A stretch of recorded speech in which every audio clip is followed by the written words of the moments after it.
Welcome back to my channel Mobilax. তোমরা কেমন আছো সবাই? আশা করি ভালো আছো, আমিও ভালো আছি।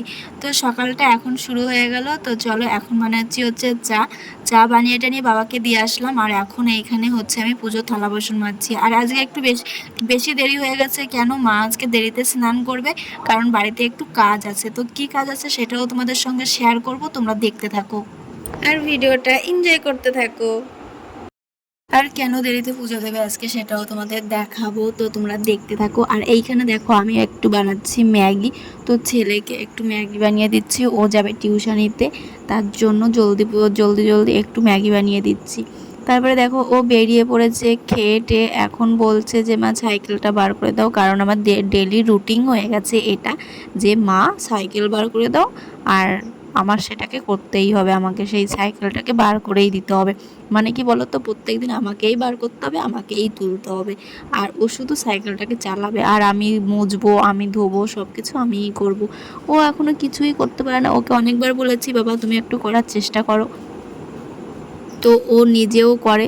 তো চলো তোমাদেরও একদিন দেখিয়ে দেবো। ওকে যখন বলা হয় যে তুমি করো, ও ঠিক করে দেয় সেই কাজটা। আমার কাজের ছেলে, ভীষণ কথা শুনে। আর মাঝে মাঝে দুষ্টুমি করে, ভীষণই দুষ্টুমি করে, যেহেতু ও বাড়ির একা। আর দুষ্টুমি করবে নাই বা না কেন, আদরের একটা মাত্র ছেলে, বাড়ির সবার বড়, একাই, তার জন্য একটু আবদারও বেশি করে, দুষ্টুমিও বেশি করে।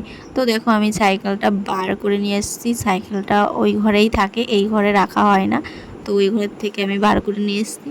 মাঝে মাঝে সাইকেলটায় হাওয়া থাকে না, একটু ডিস্টার্ব দেখা দেয়। ও আমি জানি না ও সাইকেল কীভাবে চালায়, যে সাইকেলের হাওয়াটা কীভাবে বেরিয়ে যায়, ওই জানে। তো চলো, ছেলেটা তো পড়তে যাচ্ছে, আর ভীষণ রৌদ্র দিয়েছে, ওকে দেখে আমারই কষ্ট লাগে। ওই ভারী ব্যাগ নিয়ে টিউশনিতে যাচ্ছে, তারপরে আবার রোদ্দুর চলে এসছে। ও বাড়িতে নেই মানে হচ্ছে পুরো বাড়িটা শান্ত। আর বাড়িতে যখন থাকে তখন মনে হয় যে বাবা, যুদ্ধ লেগে যায় বাড়িতে, এমন একটা অবস্থা। আর ও যখন বাড়িতে থাকে না, বাড়িটা পুরো শান্ত হয়ে থাকে। আর নিজেরও খারাপ লাগে যখন ও বাড়িতে থাকে না, মনে হয় কি বাড়িটায় কেউ নেই, কোনো মানুষজন কিছু নেই। আর ও যখন বাড়িতে থাকে তখন মনে হয় হ্যাঁ, বাড়িটা এখন প্রাণ ফিরেছে। তো বাচ্চারা থাকলে এরকমই হয়।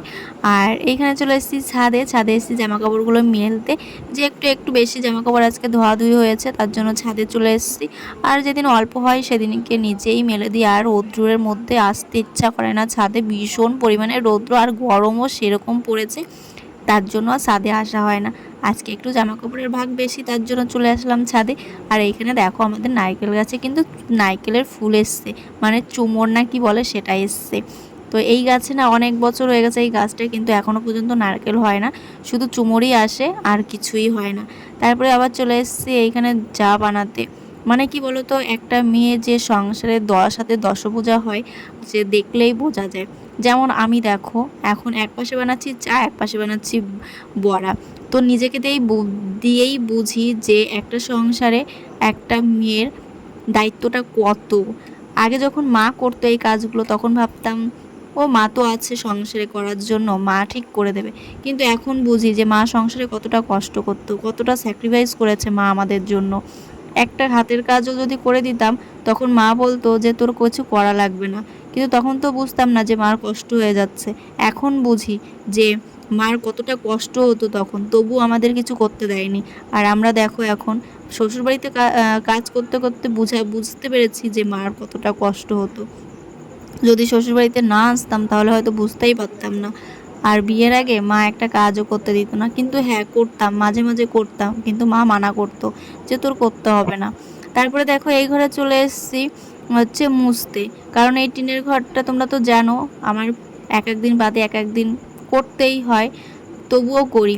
তবু এই কাজগুলো দেখে মনে পড়ে মায়ের কথা, যে মা কত কষ্ট করেছে। তারপরে দেখো এখানে পুচকুমাকে নিয়ে এসেছিলো আজকে, আর পুচকুমা ভিডিওটা আজকে আমার করা হয়নি। পুচকুমা এখানে এখন খাচ্ছে। আর ভিডিওটা দেখো আমি পরের দিনের ভিডিওটা দিচ্ছি, কারণ আগের দিন আমি ভিডিওটা শেষ করতে পারিনি। তো চলো ভিডিওটা কেমন লাগলো, ভিডিওটা যদি ভালো লাগে like comment share and subscribe করে দেবে। যারা ফেসবুক থেকে দেখছো তারা ফলো করে নেবে। তো দেখো তারপরের দিন সকালবেলা ছেলে যাবে টিউশনিতে। আর ও ডেলি এখন টিউশনিতে কেন যাচ্ছে, কদিন ধরে আমার মানে ভাই যে পড়ায় আমার ছেলেকে, তার শরীরটা ভীষণ খারাপ যাচ্ছিল, তাই এখন আবার সেই পড়াগুলো পড়িয়ে দিচ্ছে। তো চলো সবাই ভালো থেকো, সুস্থ থেকো।